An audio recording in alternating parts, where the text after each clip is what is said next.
All right, so behind me here we have a Wright Stander 52-inch cut with a Kohler engine on here.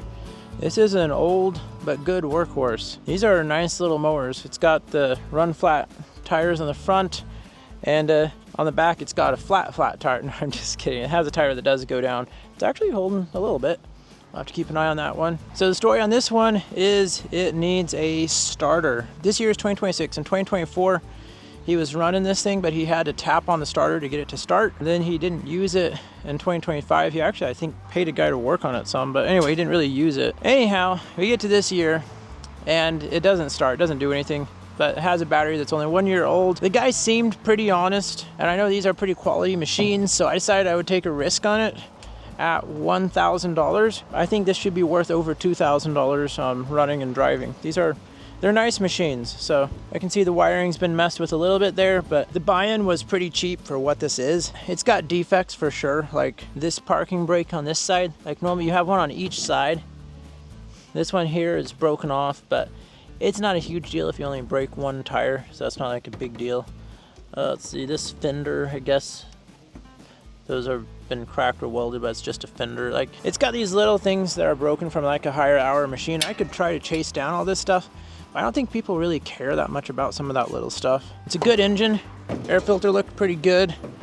Oil looked okay. It doesn't look like it was leaking oil on the valve covers, or if it was, it wasn't significant. So I would probably just be swapping out a starter, making sure it runs good, and we'll see how that tire does. If that does it, then I may just list it the way it is. Another cool thing about this is my brother has one that's very similar. That's a 61-inch cut. So I could always reference that one if I needed to. And I think he has issues with his starter on his as well. And yeah, the hour meter is stopped. Well, it says 2,176, but he says the hour meter doesn't work. So I don't know, these all could be red flags, but again, this is $1,000, and these machines are probably like $2,000 to $3,000 machines. So if we can just get this thing running and driving, it's probably gonna make us $1,000, which is kind of what our target is like $1,000 buy-in, put a little bit into it and sell it for a little over $2,000. Hopefully it works out. Let's get this thing unloaded.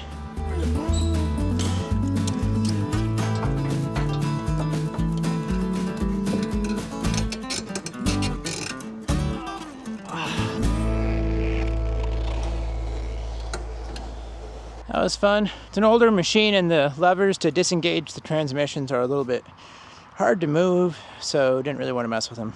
We'll see if we can put a new starter solenoid in this thing and maybe just get it up for sale. My hope is that if I get the solenoid replaced and this thing starts up and runs and drives great, that then I can just sell it the way it is, and hopefully at least double my money. So $1,000 into it, hopefully I can get over $2,000 for it. The solenoid probably costs like 20 bucks or something like that. I could have bought the whole starter for like 65 bucks off Amazon, but we're gonna try out the solenoid because when I jumpered the starter solenoid lugs, it seemed like the starter wanted to spin, but it just wasn't shooting up to engage in the flywheel. So yeah, we'll go with that and see what happens. So we got the new solenoid here, so you can kind of tell what's going on. It's different from a lot of the mowers that I've worked on before, but here's the plunger that kind of kicks the, I guess the Bendix gear, whatever you call the gear, the pinion gear up into the flywheel to engage the starter and the flywheel. A lot of mowers have like a separate solenoid that just sends power to the starter directly from the battery, but this one does more than just that. So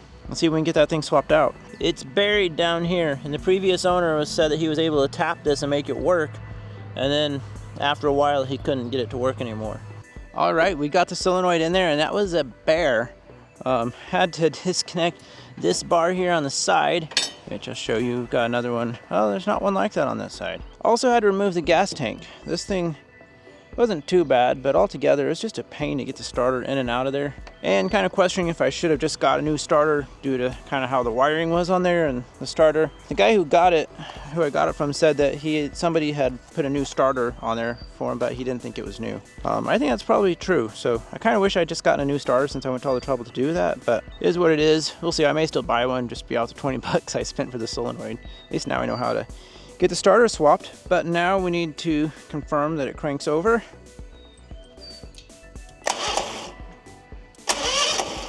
Okay, it definitely does.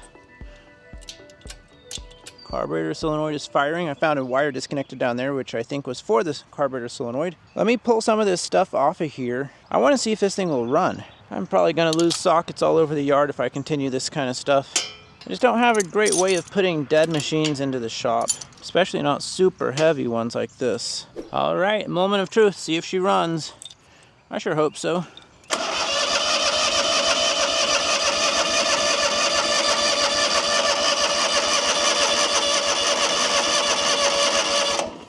Well, she cranks over pretty good. Battery feels slightly weak. Let me see if I can spray some carb cleaner in the air intake and see if that'll light it up.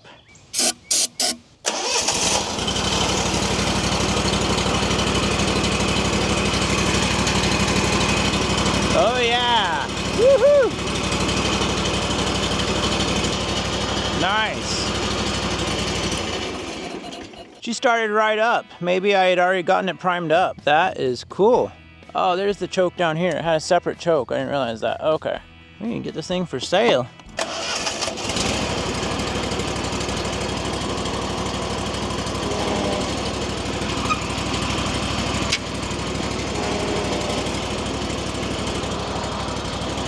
Hey, it moves.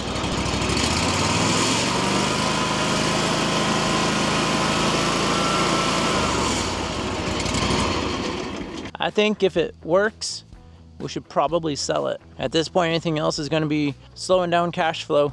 The wiring's already been fixed up a lot on this thing, so I can just mention that in the listing that this is an older commercial unit and the wiring's been messed with, but it starts and runs good. We'll see if someone wants to buy it.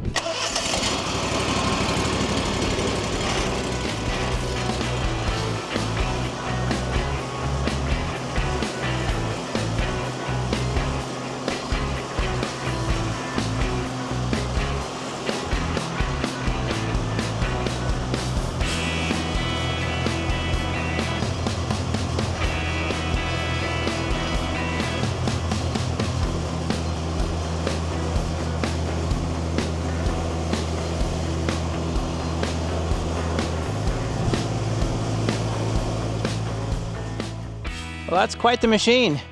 It's pretty fast and zippy, and with the wet grass it doesn't get the greatest traction in certain spots, so you have to be careful. Started slipping right here.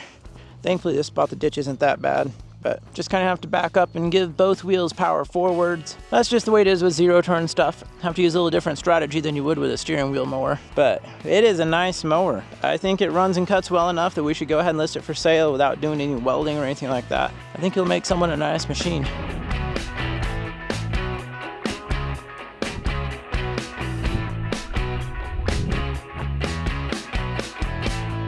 All right, well, we've got someone who should be here in maybe 5 or 10 minutes to buy this mower. Hopefully it works out well for them. This thing starts and runs good. I did just go ahead and do an oil change minus the filter. I didn't have one that was the right size that I could find easily. But we put some fresh oil in there, and this thing, it's just a nice little mower. One tire does have a slow leak, but it's been about a week since I aired it up, so I don't think it's a big deal, and I told a prospective buyer about that, along with the cracked fenders and muffler mounts, which don't seem to be a big issue. It runs and drives and cuts good. The starter's been working great. So the deal is $1,900. We'll see if they are happy with that when they get here. Hopefully they are. I'd probably go down maybe 50 bucks if I had to, but don't really want to. I had it listed at $2,300. Yeah, I paid $1,000 for it and put a $20 starter solenoid into it, plus wash it and do the oil change. So I probably got maybe 4 hours into this thing. If you include driving and getting it back, maybe 5 hours. At $900, we'd be making $850 about on it.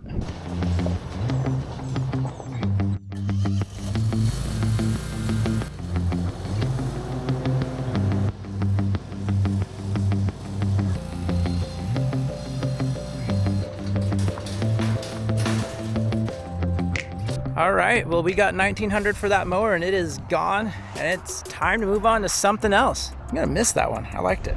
All right, well, that turned out pretty well. They paid $1,900 for that mower. I paid $1,000 for it. It was a pretty long drive, probably about 45 minutes one way. So I probably had at least 2 hours in getting that mower. Then I spent about an hour and a half swapping out the solenoid, which was probably $20, $25. I mowed with it and used it. I washed it. I just changed the oil today, which is maybe another 30 minutes. And the oil, I stole it from one of my maintenance kits I have, which I spent about 50 bucks on the maintenance kits. Kind of thinking maybe I'll stop buying those. It might be cheaper to get the parts separately. But yeah, so if you say half the cost of the maintenance kit was the oil, maybe $25 for the oil. So we were into that mower for $1,050, and we sold it for $1,900, so that means $850 profit, and less than a day's work on it. So that was a pretty good flip. I wanted to get more for it, but it just seems like the market for a stand-on mower is actually smaller, which I guess makes sense because most people want to sit down when they're mowing, and it's kind of a commercial grade unit. I think I just had a little bit of a smaller market for that mower, and I kind of wanted to move it and get it out and gone. I'd had offers for $2,000, but none of those panned out. I wasn't ready to take $2,000 when I first listed it, and then later on when I was, none of the $2,000 offers panned out. You know, bird in the hand is worth two in the bush. This buyer seemed pretty serious, and well, you know, they were. They showed up and they bought it. Basically, it's two kids with a mowing business, and they're trying to transition away from sit-down zero turns over to the stand-on mowers, better visibility and stuff like that. So hopefully this mower serves them well. Anyway, thank you all so much for coming along on this journey. Remember to spend time with your families. Don't be afraid to get out there and break a wrench. We'll see you in the next one.